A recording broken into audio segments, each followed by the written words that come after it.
All right, it's been a while since I talked about a Hall of Fame induction in my own Hall of Fame, so here we go. And I'm going with a goaltender because I am. And a goaltender who suffered through some really, really, really bad teams. Gilles Meloche. Who? I'll tell you who. Gilles Meloche was a goaltender who a lot of his career was played before I started watching hockey, but I watched him play enough after I started watching hockey that I liked him a lot. My favorite goaltending tandem back when I cheered for these guys was Don Beaupre, Gilles Meloche. I thought their names sounded fantastic together, and I thought they were both pretty solid goaltenders. And then I'd look at their numbers and I'd be like, wow, I don't know. Like Meloche's cards, it's like, wow, there's a lot of losses here, and the goals against isn't very good, and I don't know. He comes into the league in 70-71 with the Chicago Blackhawks, plays 2 games, wins both. Uh, Finishes with a goals against average of 3.00 and a save percentage of 917. Now, the Blackhawks finished third out of 14 teams in the league, but he has virtually nothing to do with that minus the 2 wins, right? Now, after that run with Chicago and knowing that he's a good goaltender, Chicago says, you know what, we can get something for him. So what they do is they trade him to the California Seals with Paul Schmier for Jerry Desjardins. So Desjardins goes to Chicago, Paul Schmier and Gilles Meloche go to the California Seals, to which I'm sure Gilles Meloche's reaction was awesome. But this is a guy who sticks with it no matter what. 56 games played, 16 wins, 25 losses, 13 ties. That's right, they're ties. They're not overtime losses, they're ties. This is before the 3-point game. Otherwise, you could pad out his win totals a lot, which a lot of goaltenders do these days. 3.33 goals against average, 893 save percentage for him. And the California Seals finished 11th out of 14 teams. So, no playoffs for him. He won't see the playoffs for a while because the team's bad. 72-73. Again, California plays 59 games, 19 wins, 32 losses, 14 ties, 4.06 goals against, 865 save percentage. They finished 15th out of 16 teams. Do you know what's interesting? Goaltending's the one thing they don't complain about with the Seals. In fact, anytime you see anything about Gilles Meloche from back in this era, it's he's played on some really bad teams, but man, without him in there, it would have been worse. So as bad as those numbers are, without him, it would have been worse. 73-74. Again, California. 47 games played, 9 wins, 33 losses, 5 ties, 4.24 goals against, 877 save percentage, and they finished 16th out of 16 teams in the league. Okie dokie. So your team is insanely bad. And this is when, you'd expect, well, they're rebuilding. No, because they keep trading away their top draft picks. California is the most ineptly run organization in history. And if you're looking at an organization right now and going, well, the Oilers are bad. Well, the Senators. No, nothing is as bad as what California was. 74-75. California again. 47 games played. 9 wins again.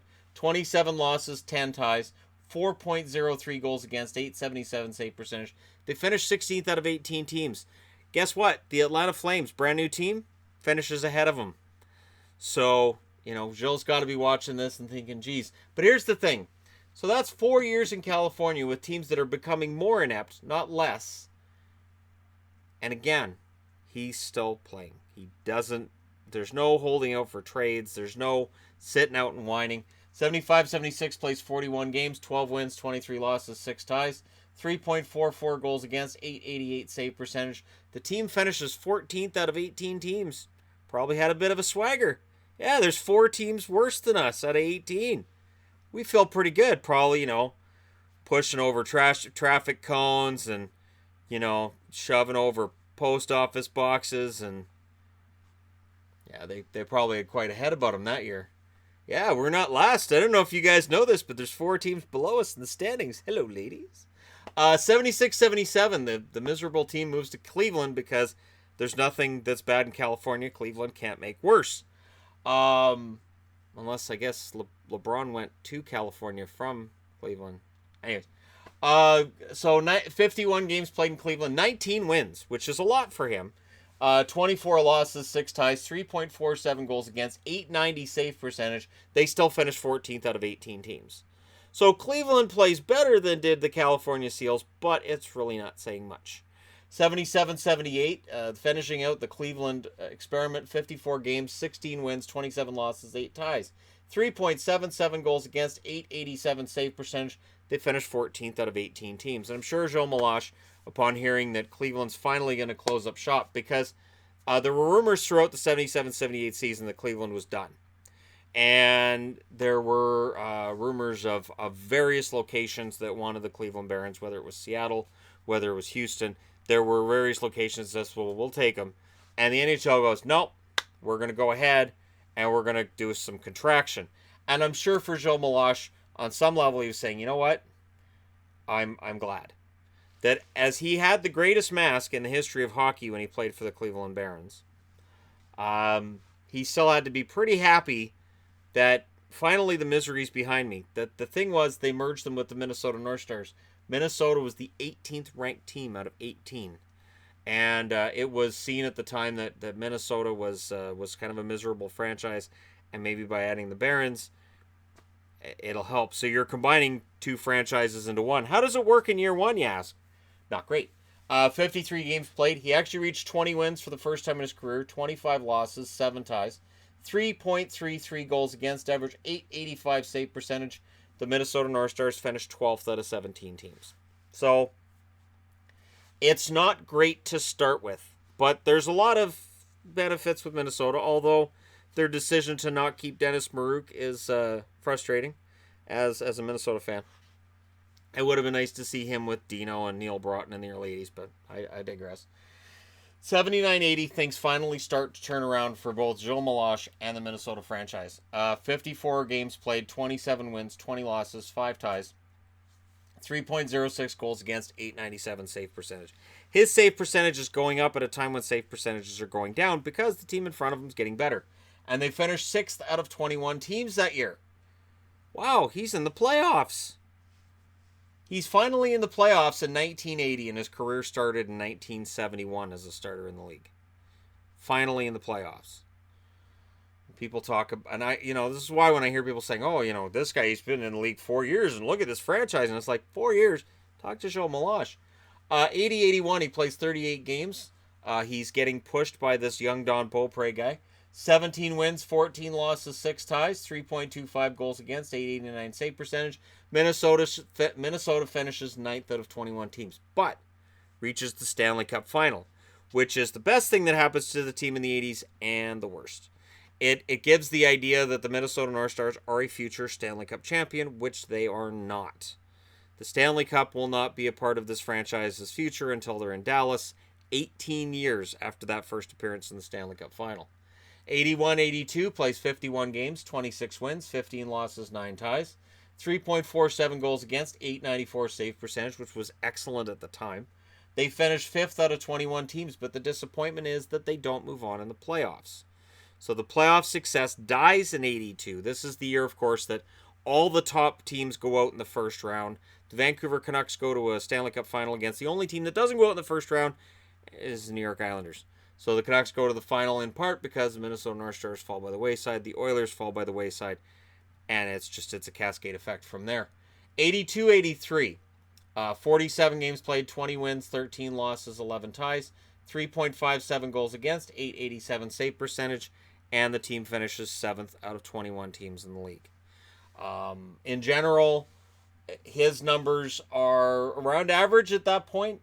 And the team is more towards the average than expected. So for Minnesota, we're reaching the point where it gets frustrating for them. 83-84, he plays 52 games, 21 wins, 17 losses, 8 ties, 4.18 goals against, 868 save percentage, 9th out of 21. So again, they're back down into 9th place. And they're definitely going backwards. 1985, the Minnesota North Stars, he plays 32 games. So he's the backup that year. 10 wins, 13 losses, 6 ties. 3.80 goals against, 879 save percentage. And they're 17th out of 21 teams. So he enjoys he enjoys 5 years of a decent team. And then it's, all right, back in the crapper for you. And then he gets traded in the offseason twice. He ends up in Pittsburgh. 34 games played his first year in Pittsburgh, 85-86, 13 wins, 15 losses, 5 ties, 3.59 goals against, 881 save percentage. Pittsburgh's 15th out of 21 teams, which is playoffs at the time because we like to have as many teams in the playoffs as possible. 16 out of 21. 86-87, he plays 43 games, 13 wins, 19 losses, 7 ties, 3.43 goals against, same save percentage of 881. Team finishes 14th out of 21 teams. 87-88, his career comes to an end. 27 games, 8 wins, 9 losses, 5 ties, 4.1 goals against, 868 save percentage, and they're 12th out of 21 teams in the league. So his time with a respectable team is only in Minnesota. Now let's talk about his playoff record. In 1980, plays 11 games, wins 5 of them, loses 4. 1981 plays 13 games, wins 8, loses 5. So he's a big part of how Minnesota gets to the Stanley Cup Finals in 1981. There's less rounds and games in 1981. 1982, 4 games, 1 win, 2 losses. 1983, 5 games played, 2 wins, 3 losses. 1984, 4 games played, 1 win, 2 losses.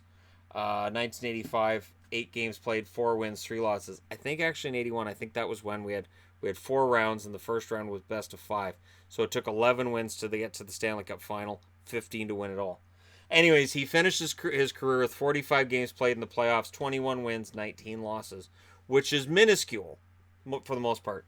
His one achievement, 1982, he wins bronze, playing with Team Canada at the IIHF World Championship. So he gets that. Overall, when you look at him, 788 games played, which is 18th overall. Wins 270 games, which is 47th overall. Loses 351 games, which is 4th overall. Behind Marty Brodeurs 397, Luongo's 387, and Curtis Joseph's 352. It's interesting, isn't it, that Brodeurs number 1 on the losses list? I don't hear a lot about that. Anyways, and he has 131 ties to go with that. Goals against average, he ends up averaging 3.64, save percentage 885. Not a career you look at and you say it's remarkable. But to me, what's remarkable with Joe Meloche is how much he played with bad teams and no reports of holding out and sitting out. This is when you see it. You see guys holding out from Detroit. We're not playing there.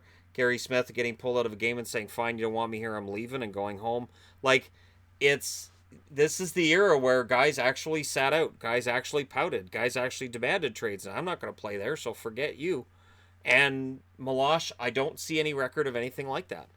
1985, I want to get into the trades now because this is interesting.